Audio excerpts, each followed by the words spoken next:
ladies and gentlemen, Eddie Marcus here again, and I'm back. I just finished posting the good news about the message of God's plan that involves your life, every facet of it, and how His plan has been working out perfectly, that you can have such a wonderful life, that it is for you as in heaven here today, in these bodies on this earth at this time. So beautiful, ladies and gentlemen. I shared with you, and those of you who are following over to see part 2, and for those of you who are for the first time seeing this part, I want to let you know that this is telling you, the people who are listening, and hopefully you will share this, how you can transform from this current system of our allegiance to the one of our creation. And I want to give you a little bit of information, and I made some notes that's important. And I'd like to ask you this. How many of you, and I'm speaking to everybody, how many of you would like to live in an environment that's free from lies? I mean, you don't have to lie to one another in your household. You know why people lie, right? To get a benefit that they could not get, or they think they could not get, if they told the truth. So this is like assuring yourself that your chances are better of getting what you want. So you refuse to tell the truth and you tell a lie. Living in a society, in a household, in a school where people can just be honest with each other and having fun, enjoying it. Nobody's lying. No teachers, no parents, no government officials, no leadership. Everybody's just honest with everybody, because everybody knows what's going on, and everybody's doing a wonderful part. What about a society where there's no cheating? No cheating. Nobody trying to take advantage of anyone else's ignorance. Not trying to take any advantage of your not knowing. But no need to cheat at all. What that mean? That means everybody is satisfied, getting what they need. No need to steal. My. Cheating and stealing, and that music can conjure up all kinds of stuff that leads into killing. But have you ever thought about in a society where there's no killing going on? No killing at all. No poverty. No ghettos. No across the railroad track. No crime, no violence. Have you ever thought about living in a society like that? You ever thought about what it would be like to live in a society free of these kinds of vice? You ever thought about living in a society where there was no bigotry? No bigotry. Wow. No hatred. No hatred. Look, you know what causes hate. Now all of a sudden, all of that stuff is put aside. No hatred. No talking about peace while building war machines. You ever thought about no racism? Living in a society with no racism. No homeless. No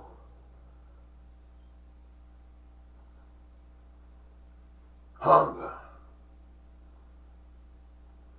People are educated. No divorce.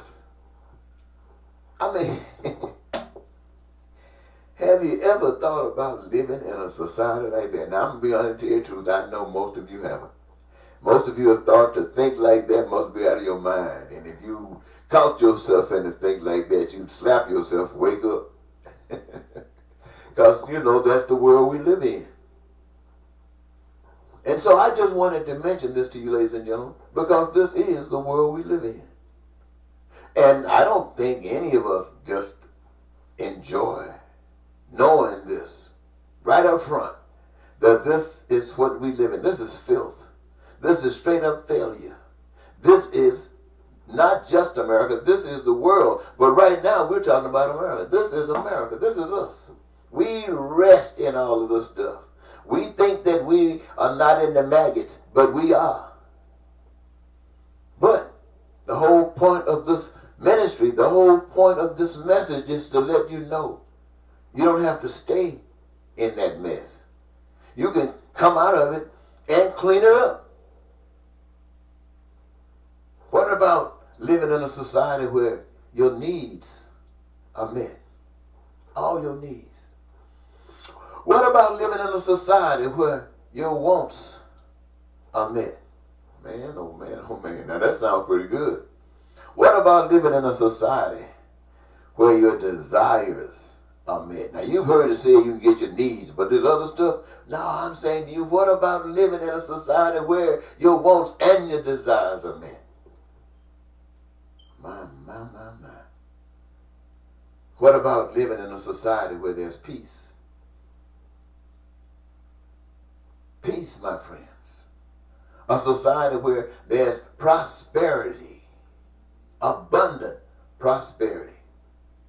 Living in a society where freedom rolls down like a mighty rushing stream and it splashes and a drop gets on everybody. They're free. What about living in a society where you have a joy of life? Living is joyous.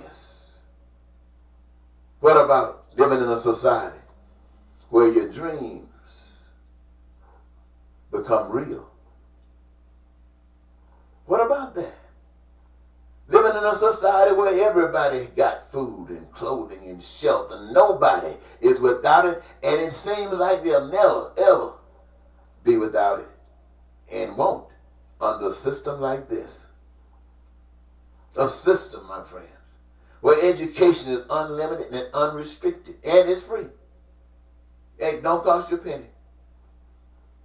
Health care from the womb to the tomb. Have you ever thought about that? I mean, not thinking about what they told you about some socialist stuff, but all of your needs, desires, and wants being met. Have you ever thought about it? Health care from the womb to the tomb. And having the best health care system that anybody can come up with because it is designed by the master's hand. Transportation. All of these things. Whatever you can imagine, whatever you can put your hands to is right there for the benefit of the glorification of what this holy power that you can't see is all about. Now, we have to realize, ladies and gentlemen, that we talked about what we want to get rid of, all that ugly stuff, and how we want to bring in this new stuff, all this beautiful stuff. How do you get there? How can you transform? Well, you know the way of the world. You're living in it. But the way of the Father is this. Everybody that benefits from any of the things that's mentioned, anybody that benefits, and every human being on earth benefits from it, especially you Americans. Every last one of you benefit from everything that has been mentioned here. So the great master, my friends, the plan calls for in each of us breaking down all of the different careers that's necessary to be used to bring forth all of the things that I mentioned. Each of us, like that freedom running down like a mighty rushing stream and a drop get on each of us, well, another drop gets on us. And that's a taste of what your role in this life, your career objective is. And ladies and gentlemen, there's a special blessing that comes with it. Let me tell you what it is. You've heard it mentioned. Some people you heard, like athletes and some entertainers who do it for money and the love of it, they'll tell you, they can't believe that they're having so much fun, such a thrill, and getting paid for it too. Now that's what's going to be happening to every last one of you. When the doors are open, you come out like a racetrack, ready to put your hands to it because it's nothing but pure joy. You put your hands to the plow. You go out there, you engage yourself in the creative process based upon the way it's already set up. It's already set up to do that. It's just changing the way you do it and what you're doing it for, what your motivation is. Your motivation is to meet the needs in service to the people, being a blessing from God, the power that you can't see, can't touch, can't feel, and can't even conjure up through some emotion. But you and what you're doing is the true evidence of it.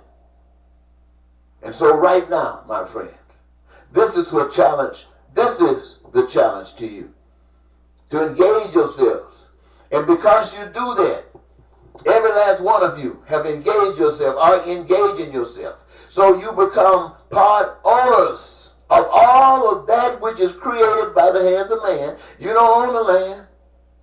You don't own the oil and the resources in the earth, above the earth, that stuff that God made. You don't own any of that. You can use it for the benefit of the service of people, but you don't own it. But what you create at the hands of man, all of you got ownership in it. And what you own, you don't have to buy. And so God's plan is to let you have joy in what you're doing, and you just have all of this love right there for you. You ain't got to worry about no bills, no taxes, no fees, none of that stuff. Isn't God good? That's absolutely magnificent, ladies and gentlemen. And all you have to do is to make the decision that you're not going to trust the others anymore. You're going to trust God, and the evidence, you are going to be the vehicle for God. No, we don't want any more Donald Trumps. Those are the ones who messed us up. We don't want any more of the Senate that's backing Donald Trump, or the Department of Justice that's backing Donald Trump. All of that for a particular interest and against the rest of the people. We see that stuff.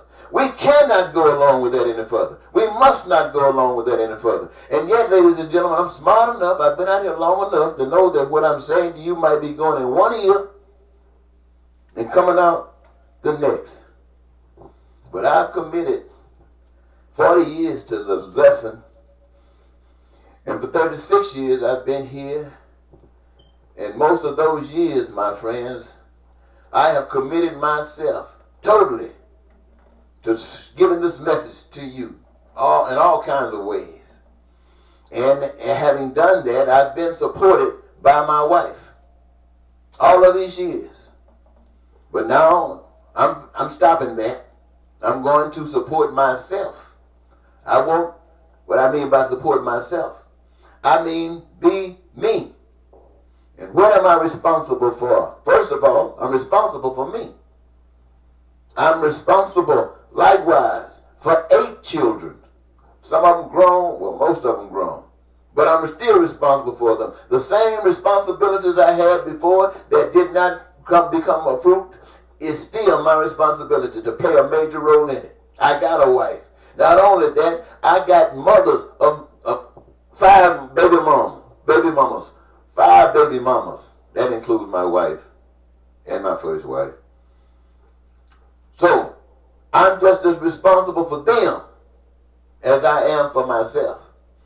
And by being a representative of the divine, I'm responsible for all of you. But the divine will not make you, and I can't make you.